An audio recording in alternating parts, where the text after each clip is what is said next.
If you came to Dubai a few years ago, you'd have got this, sand and loads of it. Then an amazing thing happened. Fantasy became reality, and in the space of just 20 years, Dubai turned from desert into a jaw-dropping oasis of stone, marble, concrete, glass and raw excitement. But the bolder and wackier the idea, the more likely it was to be accepted. Giant islands the shape of palms that could be seen from space. And soon there'll be the world's tallest skyscraper, a modern-day Tower of Babel that slices through the clouds at almost a kilometre above the ground. Dubai has become a centre of a modern-day gold rush. But the big question for Dubai is whether this great global credit crunch is going to bite here, and whether that will turn the Dubai dream into a nightmare.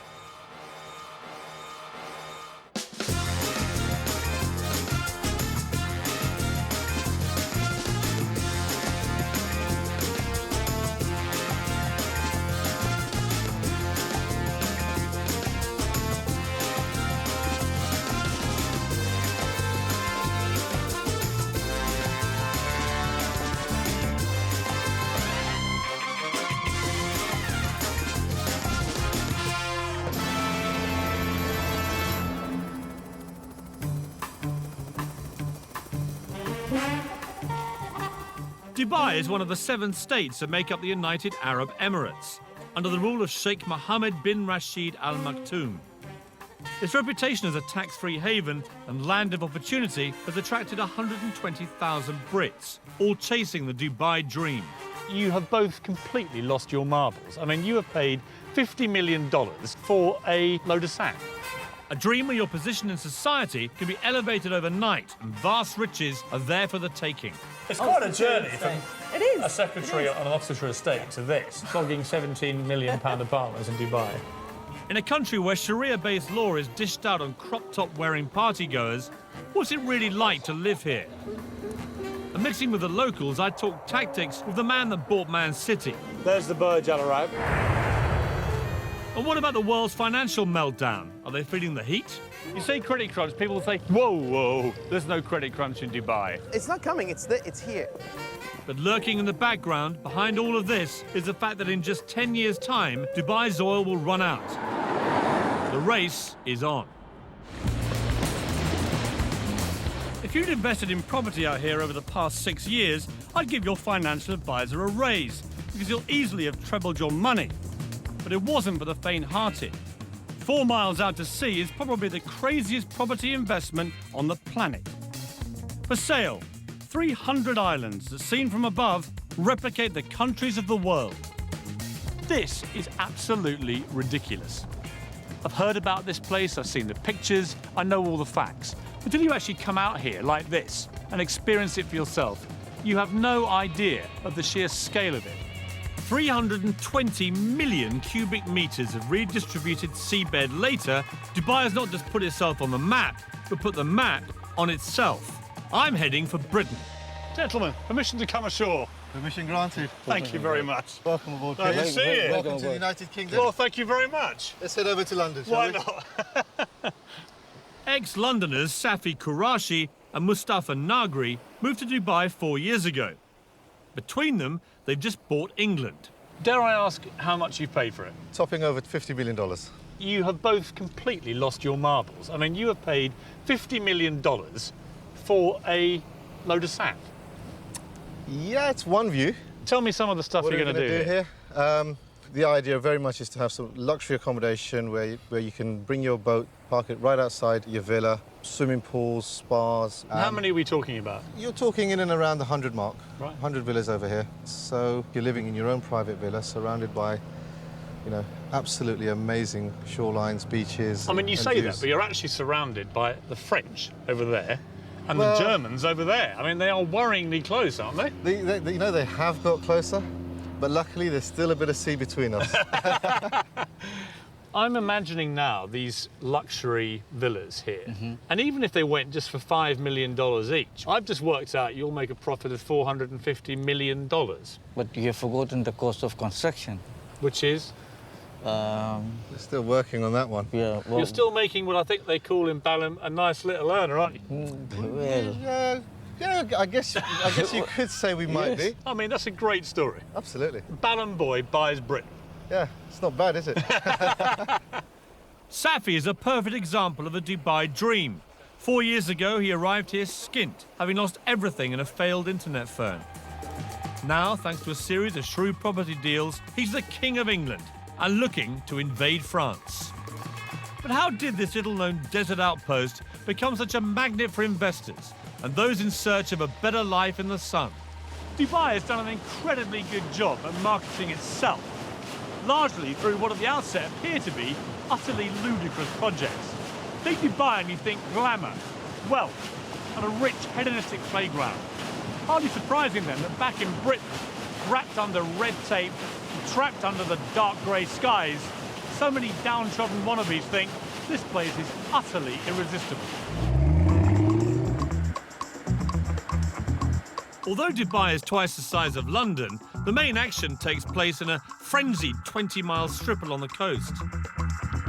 The legendary Dubai gold rush can be traced back to 2001, when the law was changed to enable foreign nationals to own property.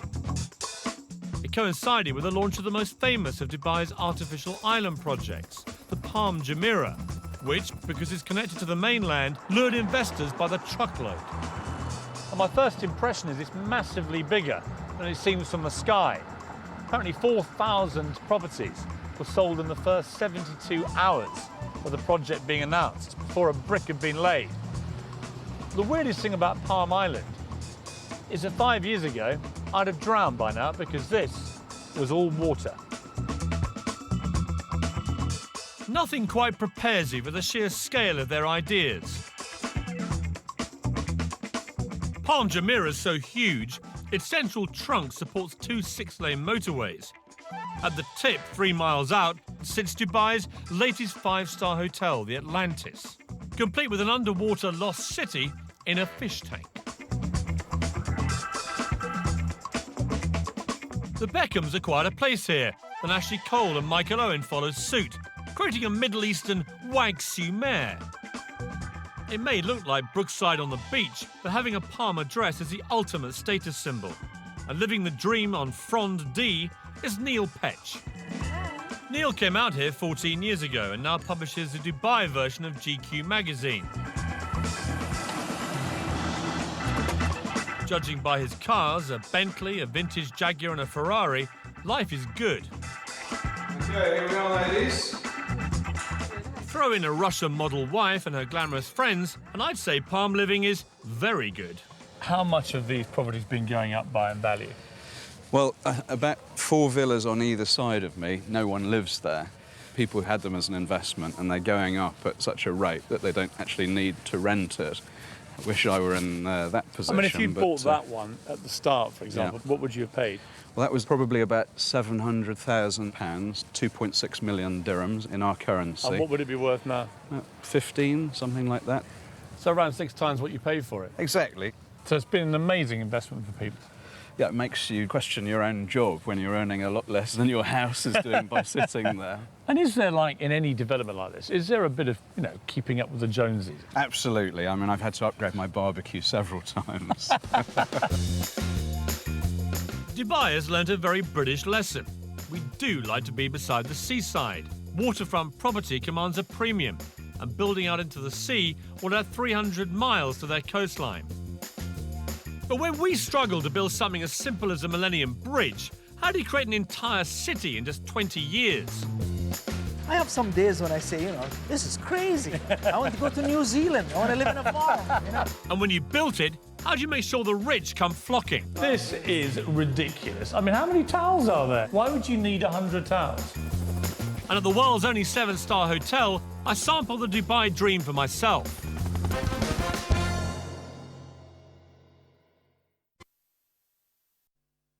Easier. We can trust him to take care of this. So what's this all about? An aircraft? It's not an aircraft we're talking about. The Insignia project. What are they doing down there?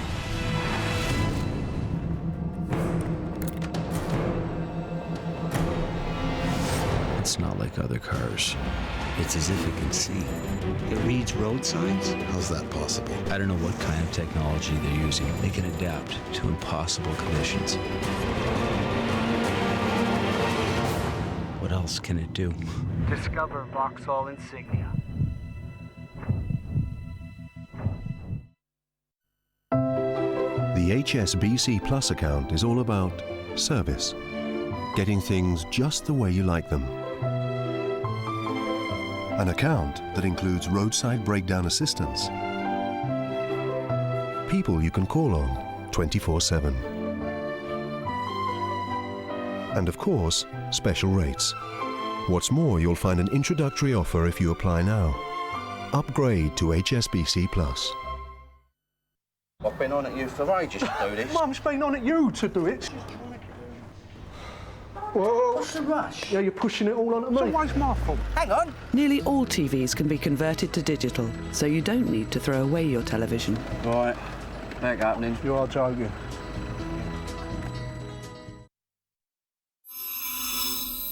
TravelSupermarket.com compares the rates of over 100,000 hotels, over 50 car hire companies, and millions of flights, comparing quotes from online travel agents, tour operators, and budget and charter airlines. Cool. We need to fly to Barcelona. As soon as possible. TravelSupermarket.com compares the market in seconds, making it easy for you to choose the best deal. TravelSupermarket.com, the price comparison site. With more than 1 million homes for sale or rent, you'll see more at rightmove.co.uk.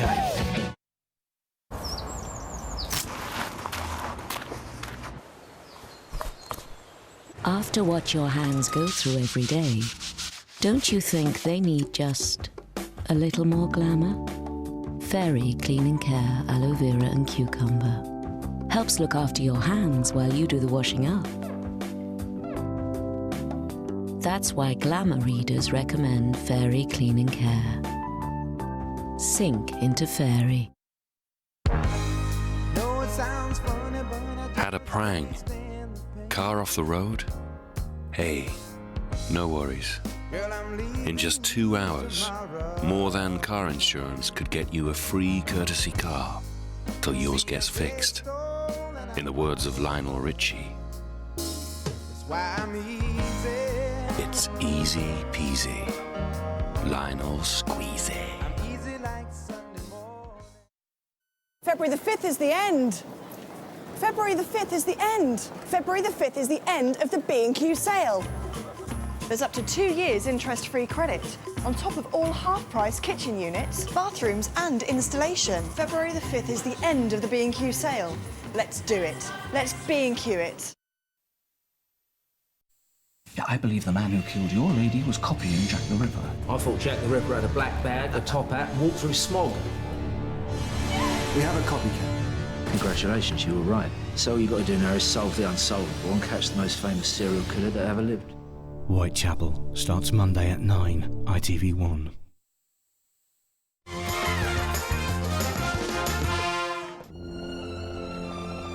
There are times when we build things so astounding that they become testaments to human ingenuity. The pyramids of Egypt, the Great Wall of China, and now, Dubai? Extravagance and Dubai go hand in hand, but this really does take the gold-plated biscuit. It's rumoured this 7-star hotel costs so much to build and run that it will never make a profit. But that's not the point. The Burj Al Arab is Dubai's Eiffel Tower, part of ruler Sheikh Mohammed's vision to put this place on the global map.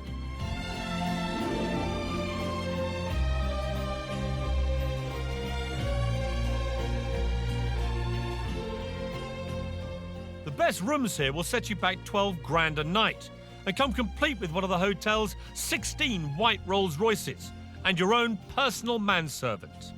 They boast that they cater for every whim at the Burj Al Arab, and that's certainly the case with me, because I spent my entire life waiting for a bed where I could go to sleep looking at myself.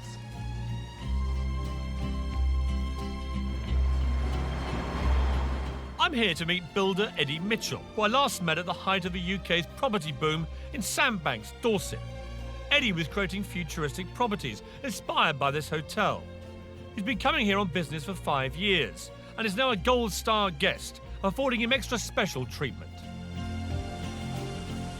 Watching you coming in, it was like watching a visit by the Queen. You know, it was like a cast of thousands offering you tea and dates and hand lotions. It's the same every time. My butler that I've had for 6 years, he meets us every time we come here.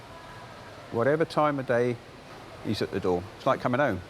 So, Eddie, last time we met was in Sandbanks, where the funny thing was there is that you produced properties like this, which are, you know, by any normal standard in Britain, completely barking mad, futuristic, emporiums of glass and concrete and everything else. Out here, you're known as Mr. Boring, because, I mean, that is not even first base, is it? Not really, no, Piers. I mean, you must love it here. It's like a permanent building site. Yes, but probably the biggest building site in the world, and after 30 years of building, I just love it. You're like a pig in a sty, aren't you, Eddie? Yeah, definitely. For those who bought at the start in the Palm or the World or the Burj Dubai, how much money are people making? I'm sure people are making many millions. I mean, I heard of one Chelsea footballer who had a place on the Palm that he's never actually lived in. He paid £400,000 for it, and he's just sold it for $3.5 million. Yeah, that's what he would have paid 6 years ago. And he would now make $3.5 million? Yeah, definitely. Without setting foot in the place? Yeah. How have I missed out on this again? We should have came here 6 years ago. No, but you always seem to pop up in these places at the right time. I went to Sandbanks right at the peak. I've come to Dubai right at the peak. What I need to do with you, Eddie, is stick with you in the down times. Well, you can come on site and be a builder if you want, Piers. The great thing about Dubai is there's always a stunning new location to practice your golf.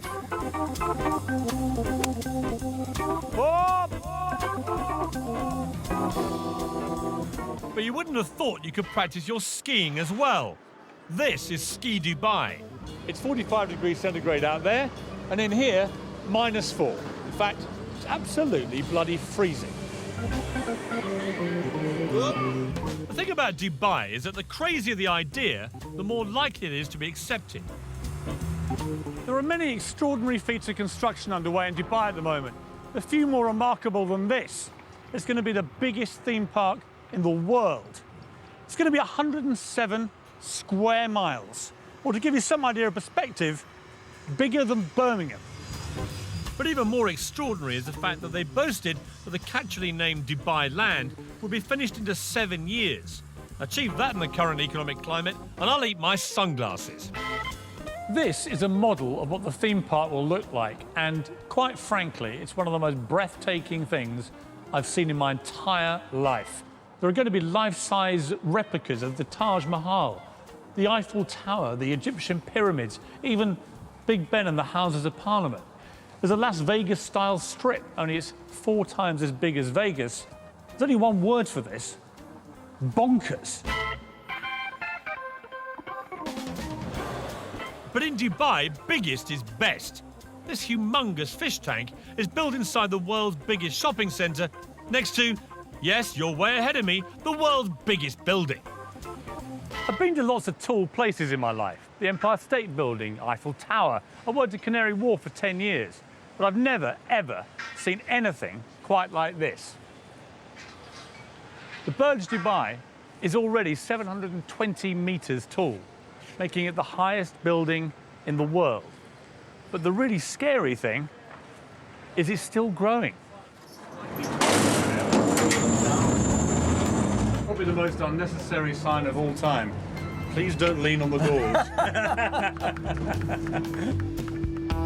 The sheer bravado of this structure beggars belief. They're even adding a new story every 3 days. It's another part of Sheikh Mohammed's plan to make sure Dubai stands out. The final height is still top secret, but the ambition is to be almost double the height of the next tallest building on Earth.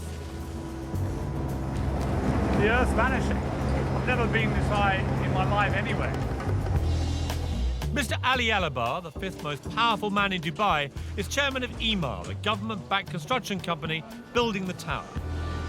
So we're right in the middle here on floor 160. We're 611 metres up. Yeah. there's still, as I can see, I mean, there are 20, 30 floors more already under construction. Yeah.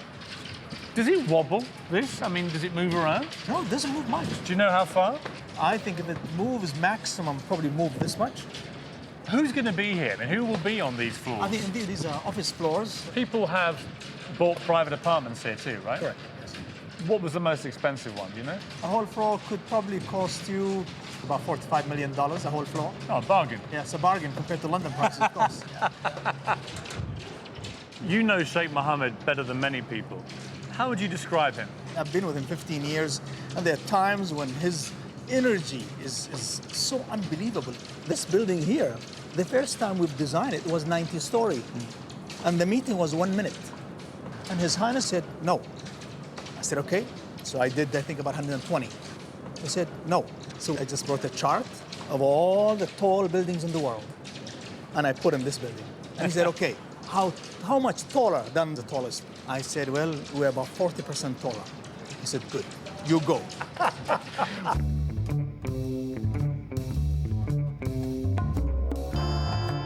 "40 years ago, Dubai was nothing more than a dusty fishing village. The then ruler, Sheikh Rashid, had a vision to transform it into a hub for the world, as a port and as a tax-free business centre. It was an extraordinary and bold move. The philosophy was simple: build it and they will come. And come they have. Now, under the rule of his son Sheikh Mohammed, the vision continues. Dubai often feels more like a corporation than a state. That's because just three things matter here: business, finance, and success. Unlike in Britain, where huge developments can get bogged down for years in red tape and bureaucracy, over here they can go up in months. And the reason is quite simple: Sheikh Mohammed. Whatever the Sheikh wants gets done, and fast. Of course, being able to use millions of cheap workers from Southern Asia has made it all possible. In 2007, accusations were made of slave labour conditions, so Sheikh Mohammed set up a confidential free hotline for construction workers to report any abuse. As a result, conditions have certainly improved.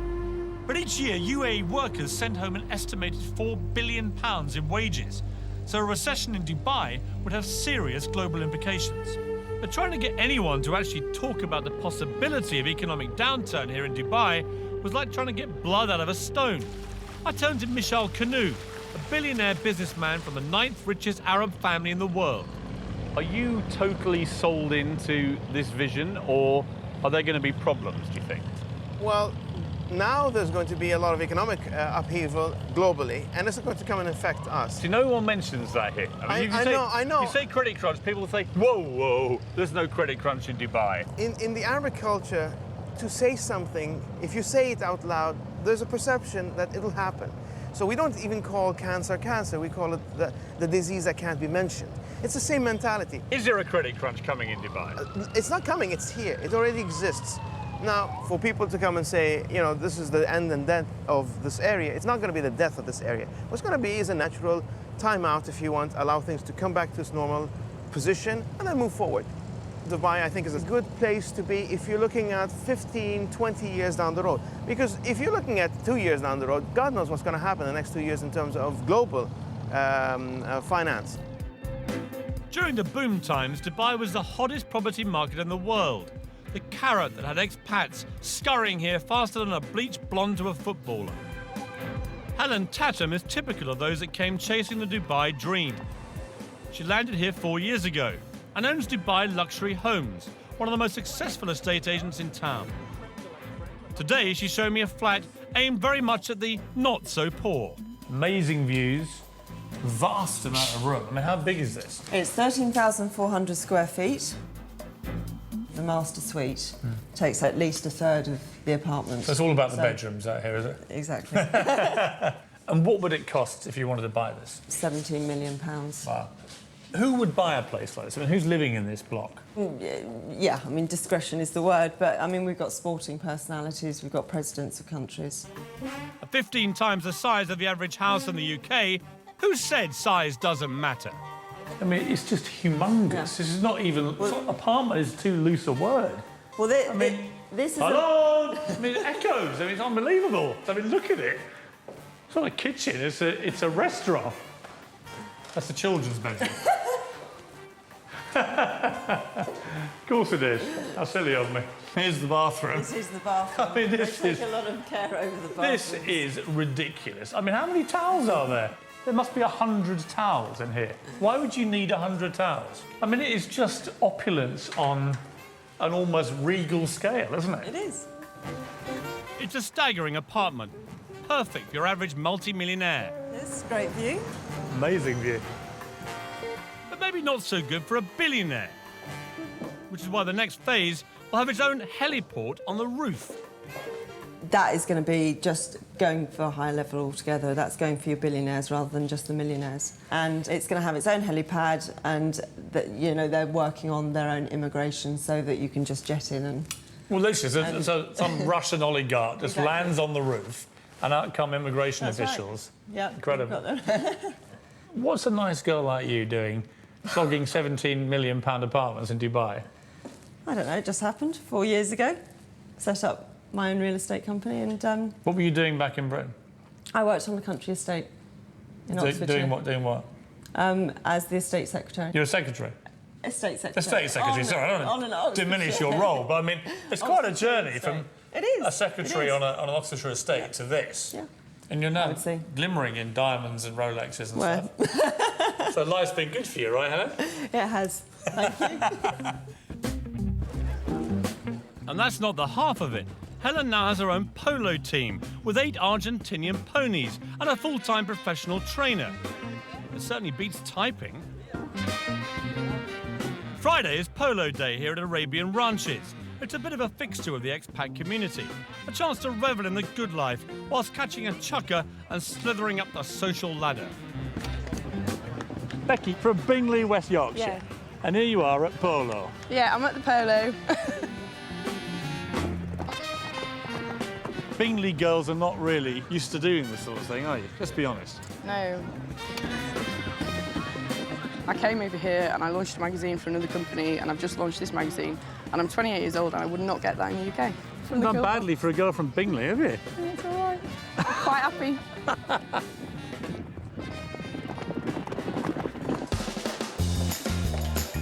It's easy to get drawn into the good life in Dubai. Like the buildings that are going up, somehow out here, your expectations are, well, just higher. But to live up to those expectations, you're going to have deep pockets, especially if you fancy a personalised number plate. I have the 93. And how much was that? $2 million. $2 million? Yes. And I'll find out what it's like to live where hedonistic Western playgrounds exist in a country governed by strict Muslim values. And what happens when you cross the line. Do you live in permanent fear that a wrong word could see you on the next plane back to Britain deported?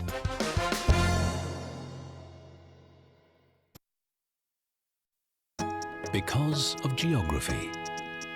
Because of pearl divers and gold traders. Because they have, and simply because they can. Dubai is now the most extraordinary destination on Earth. And we can fly you there from over 100 cities worldwide. Fly Emirates to Dubai. New L'Oreal Infallible, the first long-wear lip duo compact. Colour lasts up to 16 hours. The balm helps lock in moisture. Brilliant. 10 radiant shades made to stay on your lips. Infallible. It's my lip color. New Infallible from L'Oreal Paris. Lasts up to 16 hours. Because you're worth it. From only £395 per eye, you could enjoy laser vision correction from one of Europe's leading eye care specialists. Visit opticalexpress.com now. The rip-roaring theatrical blockbuster Mary Poppins is now on at the Palace Theatre Manchester. Book your tickets today. Must end the 7th of March. How do you decide what's effective for your very dry skin? E45 cream is medically proven. E45 cream is designed to soothe and treat all the family's dry skin, even eczema. Dermatological E45, the #1 selling brand for dry skin. Every week, there are hundreds of new offers at Summerfield. Only £3 on Nescafe Gold Blend is just one of them. For fresh offers every week, pop into Summerfield.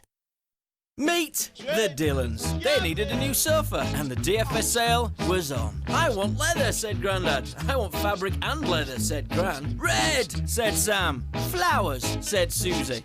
We're not spending over £600, said Dad. Under £300, said Mum. 4 years, interest-free credit, and a whole year payment-free, said the nice salesman. We'll take it, they said. Every sofa in the winter sale is reduced at DFS. The time has come. Herbal essences are reborn. Exotic extracts. Fantastic fragrances. Dazzling new formulas for ravishing results. Escape to a whole new world of luscious hair. New, yummiest ever herbal essences. The Great Escape. Thinking of taking off? With thousands of discounted airfares on over 135 airlines to over 1,500 worldwide destinations, take off with us. Netflights.com. We search, you save.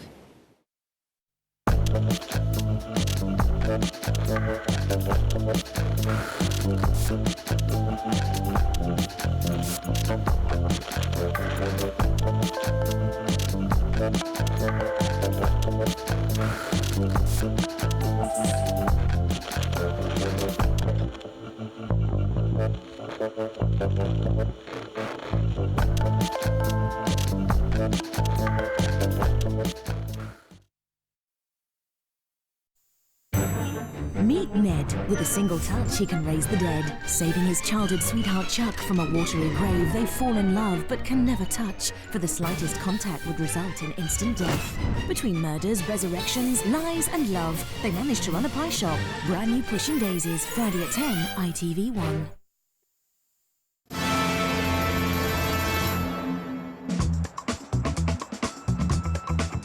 I wanted to get an Arab perspective on Dubai. Fortunately, the man that bought Manchester City, Dr. Suleiman Al Fahim, has a house here. He's made a fortune in property and is the Alan Sugar of Arabia, with his own apprentice-style TV show and even his own catchphrase. Impress me. When he said he'd show me around the city, I didn't realise he meant in his own private jet. He impressed me.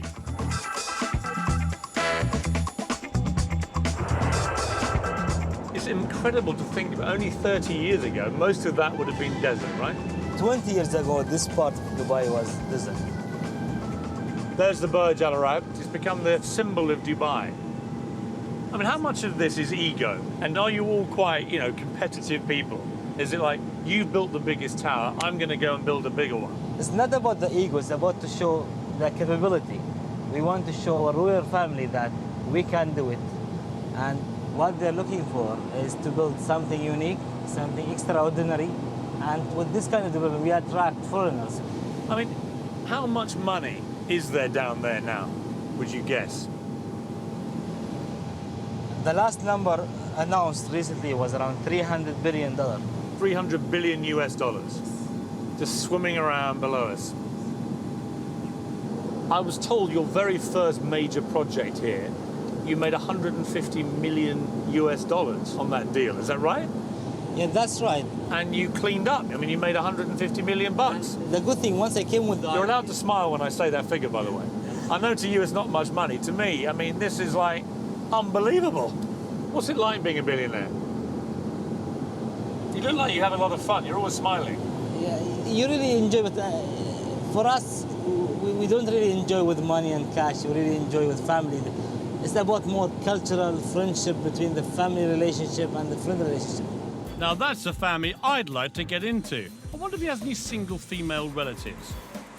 So we've seen the city from the air. Now it was time to see it at ground level, in the world's only Versace Lamborghini Murcielago.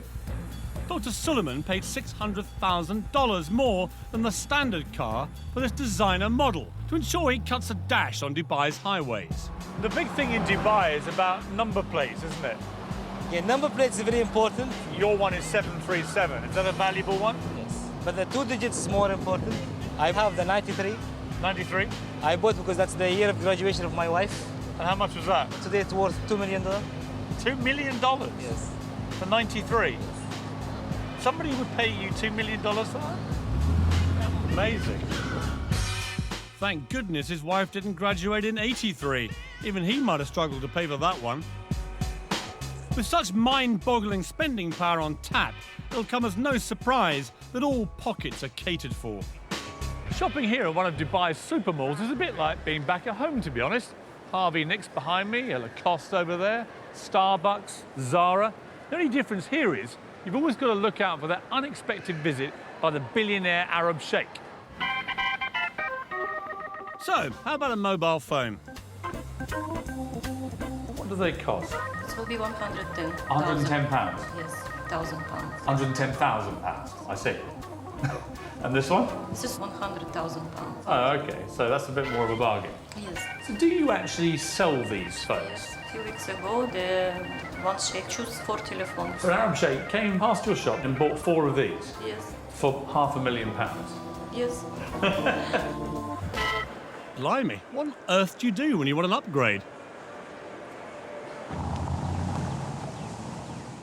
It's all so easy to get sucked into the affluent lifestyle in Dubai. The place just drips success. Most expats here enjoy a quality of life they could only have dreamt about back in Britain. Vast villas, sprawling staircases, giant swimming pools and personal maids.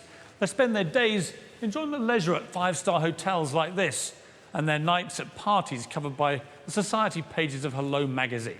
Small wonder then that so many start to feel, well, a little bit grand. After all, back in Britain, they were minnows. Here in Dubai, everyone's a whale. Tonight's the Hot 100 party, an annual event where the local version of Hello magazine draws up a chart of all the movers and shakers in town. In the main, it's the likes of spa managers and boutique owners that make it, but it's taken very seriously. If you're in, you're in. And if you're out, you may as well be in Goodbye magazine. You've made it. You haven't. Well, actually, I may have. I've just been speaking to the editor.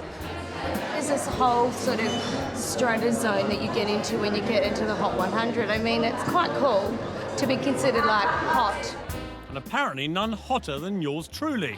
Well, the hottest thing that I found at the Ahlan Hot 100 party is Mr. Piers Morgan. Welcome. Hello. Expat life here revolves around the 50 or so 5-star hotels. That's because once inside, you never need know you're in a country where alcohol is frowned on, it's illegal to kiss in public, or be gay, or share a flat with your girlfriend. Dubai knows it needs Westerners to succeed, and so deliberately turns a blind eye to goings-on, providing they go on the private property of the hotels, a kind of expat bubble where life is good and intoxicating. The Barasti Bar is a regular expat haunt. It's not far from where a couple of Brits were recently arrested for having sex on the beach, although I believe that might be illegal back home as well. Enjoying herself in a slightly more legal way is 46-year-old mother of 2 from Birmingham, Karen Brady. Dressed to kill tonight, Karen? Always, always. Is this your nightly This is garb? generally, yes, generally. Less is more? Less is definitely more. And what's it like, I mean, the nightlife here? Every single night you can party without fail. Come out here, party. It's like non-stop. And you get drunk? Frequently. And are you making loads of money here? Absolutely loads, millions. No, So you here, came loads for of the friends. money and the parties? Absolutely, yeah. In what Absolutely. order? Well, first money, then the party. And what's the man scene like here? I'm not looking for a man, I'm just here enjoying myself.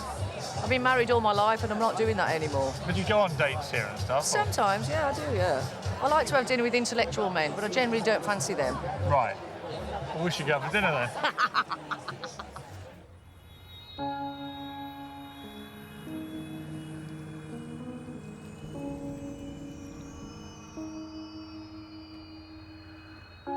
In the last year, 230 Brits have ended up in Dubai's prisons for a range of offences, from the normal, like drink driving, to the abnormal, like bouncing a cheque. If you are going to come out here, make sure you learn the law. For example, sex outside of marriage can get you a year in jail. Possession of over-the-counter drugs that contain codeine, 4 years. Even Harry Potter books were recently banned from schools because witchcraft is strictly illegal in Dubai. It's a difficult society to get your head around. On the one hand, a traditional autocratic leader uses strict Sharia-based law to rule with a rod of iron. On the other hand, in the five-star hotels, you can forget you're even in the Middle East. But the two cultures exist side by side in parallel universes, and except for at the shopping malls, rarely mix. Consequently, the expats live in fear of making a silly mistake or inadvertently breaking a law that could, with a swipe of the pen, see them deported. I drove into the desert with blogger and ex-journalist Alexander McNabb. He's been living out here for almost 20 years and has first-hand experience of what happens when the two cultures clash. It is. It's like being on the moon, isn't it? Amazing. When I first moved here, that was in the early 90s, I came out here running a magazine which was shut down because I criticised the wrong guy's computer. It was a computer review mag, and the computer didn't work. And so we said the computer doesn't work, which in retrospect was probably naive of me. Or to tell the truth. To tell the truth. But it offended a man who happened to be related to a man who happened to be in a position to do something about it. So my office was sealed by the Ministry of Information. Now, the great thing about Dubai today is that actually probably can't happen. Is it relaxing, the censorship? Is it getting easier? Yes, it is. If you can stand up a good story where a government department has behaved appallingly, I think you've got a chance of running that story. When I first came out here, you wouldn't have done. So you're now seeing allegations being made against some quite big figures in government and corruption investigations going on that were unthinkable here. It's a process of change. If you're in the media out here, as you are, do you live in permanent fear that a wrong word could see you on the next plane back to Britain deported? Are you wary about what you're telling me, for example? No, I don't think I have that fear. I might be horribly wrong, but I don't think I have that fear. I don't live in fear. I don't live in fear of saying what I think. I don't worry, but I've just seen 2 quad bikes with a couple of government officials nipping over that dune. It's you they're after. They've been listening, haven't they? Part of the problem lies in the fact that the Sheikh can change laws virtually overnight. Tenants and landlords who ignore the villa sharing ban could be fined up to 50,000. While we were filming, in an attempt to stop overcrowding amongst unskilled workers, it was decreed illegal to share property with anyone except close family. If you're thinking of coming out here, make sure you do your homework. Disconnecting water and power supplies. Super. I'm off to meet an old friend, Patty Parfit. She moved out here with her son Harry after separating from her wayward husband Rick, guitarist of Status Quo.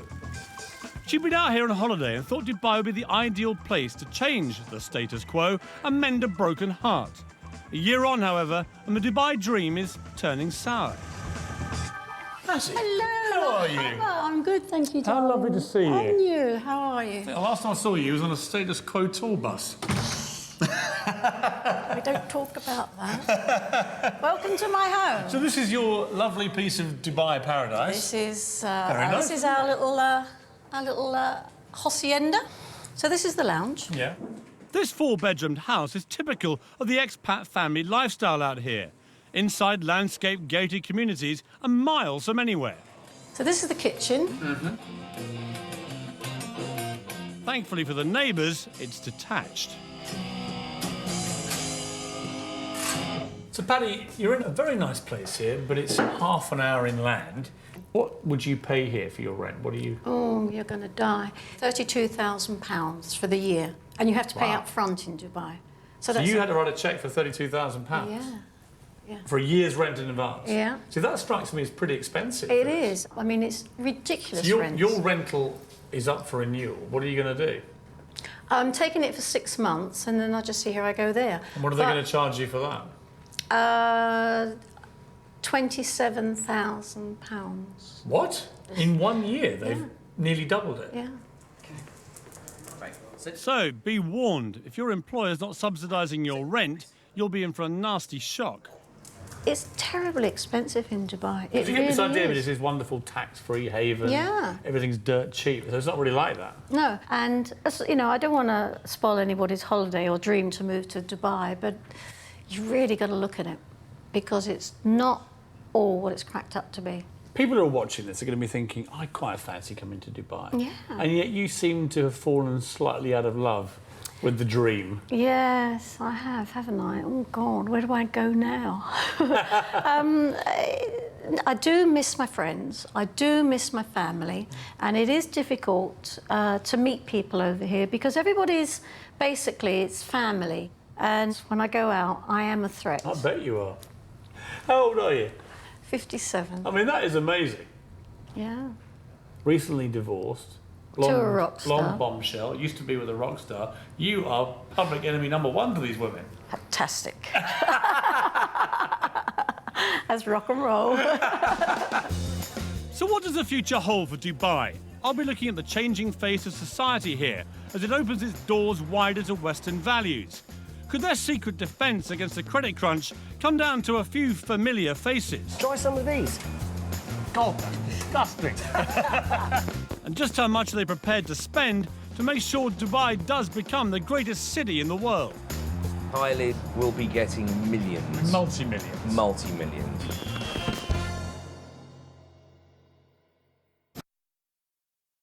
Take me riding in the car, car, take me riding in the car, car. Take you riding in my car, car, I'll take you riding in my car.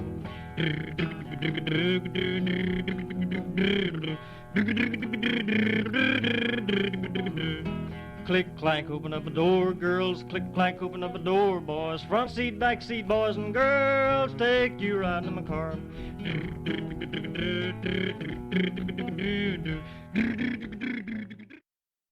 Just listen to that. The wonderful sound of the upper classes. If you're really posh, you fly in. And unlike the poor old birds, you get to fly out again. If you want to fit in here, helps if you talk posh or speak Latin. But you don't have to be posh to be privileged. If you have 4 years no claims discount, Privilege will beat your renewal quote or give you a £50 discount if they can't. Afternoon, George. Call now or visit privilege.com. For years, I fought just wrinkles. Now I fight what can age me most. This innovative Olay Affinity UV foam fights the look of what can really age you most. Discoloration, brown spots and wrinkles for more luminous, even skin tone. Olay Affinity foam. And in a recent Woman and Home survey, 3 out of 4 readers who tried Olay Affinity said they would recommend it. Definitely love the skin you're in. I could chat all day, but it's only a 10-second ad. Long enough for a better than half price on skin, hair and nails, Mr. Holland. Mr. Barrett. You'll always find great low prices at Morrison's. All this fruit and veg, just 50p each. The Price Crunch at Morrison's.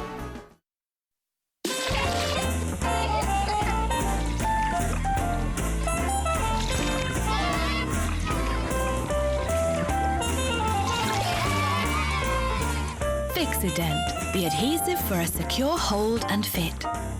Fixident, life with more bite. Feeling stressed? We all do sometimes, but there is a natural way to help you deal with it. Calms is an effective herbal remedy that helps lots of people cope with their stresses and worries, however big or small. So whatever's stressing you out, you can feel a bit more calms and in control.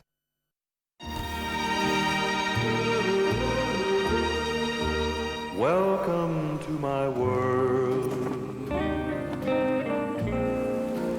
Won't you come on in? Welcome to my world.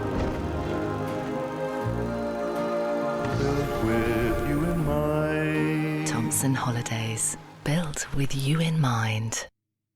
When Laura kept nodding off on her way to work, she felt it was time for a health assessment. She soon found herself in a very nice Bupa Wellness Centre. From her eye test to her ECG, they made it all nice and simple. Then she had a whole hour to chat to Sophie, the doctor. "You're a little anemic," said Sophie. "Apart from that, you're not in bad shape at all. To take the first step in finding out how healthy you are, try our free online health check at bupa.co.uk/healthcheck. Only on News at 10, captured by Somali pirates, a British sailor's story. Plus, pole dancing lessons for 14-year-olds. That's at 10. In the the UK, we've taken thousands of years to develop our laws and customs, whereas Dubai has had just a couple of decades to try and find common ground so the 205 nationalities can happily coexist. Consider this, just 1.3 million people live here. Of those, 200,000 are Western expats, 900,000 are Asians, mainly workers, and that leaves just 200,000 local Emiratis. To put that in perspective, imagine living in Britain, where 5 out of 6 people were foreigners. And when you think of it like that, you kind of begin to work out that Dubai is actually quite a tolerant place.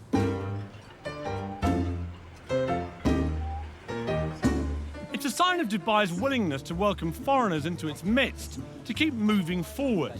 And someone taking full advantage of that acceptance is Derek Khan. Oh, it's very good. Derek, a former fashion stylist to pop stars like Salt and Pepper and Snoop Dogg, is today better known as an ex-jewel thief. What happened? Very stupidly, I pawned jewels. And of course, pawning, you don't pawn what is not yours. And I dug myself into a nightmarish hole. I would have to go take one piece of jewel, go to another company and lied, basically, to get another piece, and which I pawned, and it became a circle, a nightmare circle. And you got a 2-year prison sentence. Yes, I did. He served 2 years in a New York jail for his crimes, was kicked out of the US and settled here in Dubai, reinventing himself as, get this, a jewellery designer. There you are, a convicted thief, felon, for want of a better phrase. You're kicked out of America, and then Dubai, where you would imagine they're quite strict about that kind of thing, they welcome you in here. I was accepted into Dubai because I think I was very straightforward with what I had done. I was very straightforward in who I am, and they kind of saw what I can do. You're also fairly unique, Derek. I mean, there aren't many Dereks in Dubai that I've met. Not with this look, the whole thing, you know? Well, you'll be surprised. Dubai is just, you know, again... There are more of you out there? I hope not, but... Put it in, give me a little, exactly, a little swing. What I hear everywhere is that if you do this, you're out. If you do that, you'll be deported. So what I haven't found is any real evidence they actually do this. I mean, do people get chucked out of Dubai? Well, of course they do. You know people who've been deported? Well, no, I don't. That's the point. I mean, I don't know anyone who's been deported. But, you know, the thing is... There seems to be a collective fear of being deported without any evidence anyone ever is. Well, listen, the collective fear works because guess what? I can open my car, and especially from New York City, I could never dare leave my computer in the car. I do it all the time. I leave my doors unlocked at home. You think that the rules are a small price to pay, really? For Oh, a very small price to pay. You know, it gives you that sense of security. And I couldn't be happier here. Right, beautiful, beautiful, lovely.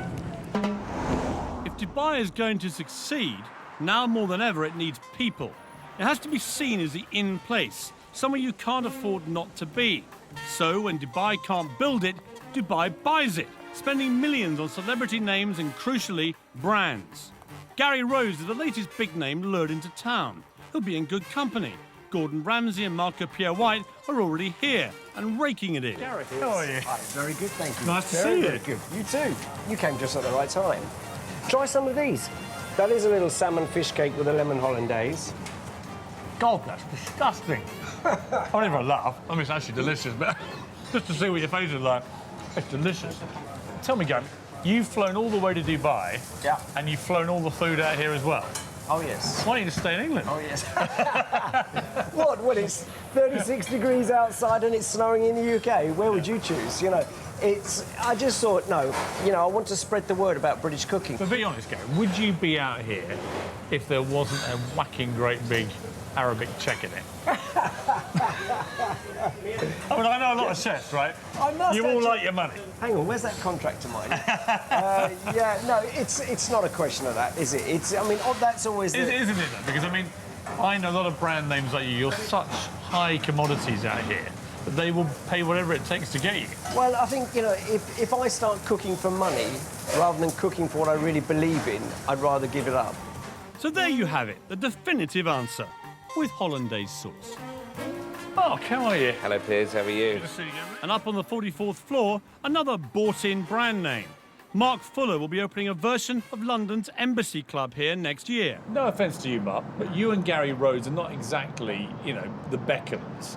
And yet you're getting a lot of money thrown at you to come here. What's in it for them to get you? Someone was saying to me today that it's all very well opening a hotel, but you've got to entice people into it. It's like all over the world. The difference is they're buying in name brands because it's a new country. I mean, is it rude of me to push you on just how many millions they paid you to come here? No, I won't say that. It wasn't millions, but it was quite an acceptable figure. What about Tiger Woods and people like that? Oh, you see their God, names. Tiger Woods, you know, Christina Aguilera's, those sort of people. Kylie's will be getting millions. Multi-millions. Multi-millions. Is that because the people of Dubai, the rulers here, realise that celebrities of that power are a PR magnet for here?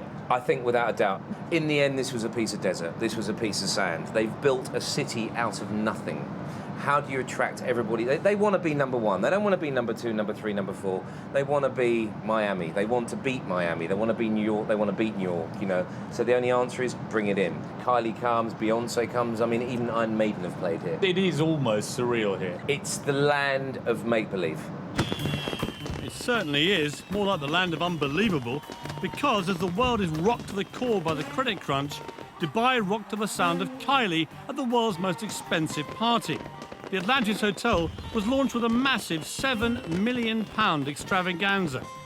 Looks like an awful lot of that went up in smoke. Let's face it, for the ordinary Brits living here, as long as you toe the line, life's pretty good. For the investor, though, even ultra-affluent Dubai is fragile. It doesn't manufacture anything of value. Oil now accounts for just 6% of its income. And even though uber-wealthy neighbour Abu Dhabi pumped £9 billion into its economy back in October, Dubai remains exposed. 3 big government-backed construction companies are already laying off hundreds of employees.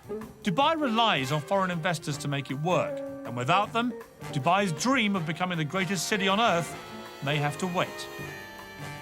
I came to Dubai to find out if it really is all it's cracked up to be. And the answer, if you like sun and fun, glitz and glamour, is a resounding yes. As for the credit crunch, everyone I've met here says the same thing. Dubai won't just survive, it will thrive. And that's because it's bursting with ambition and drive, all led by one man's extraordinary vision and an utter determination to turn this place into the biggest and most successful city in the world. As for my part, I think I'll borrow the favourite phrase of the British builder. It'll be all right when it's finished.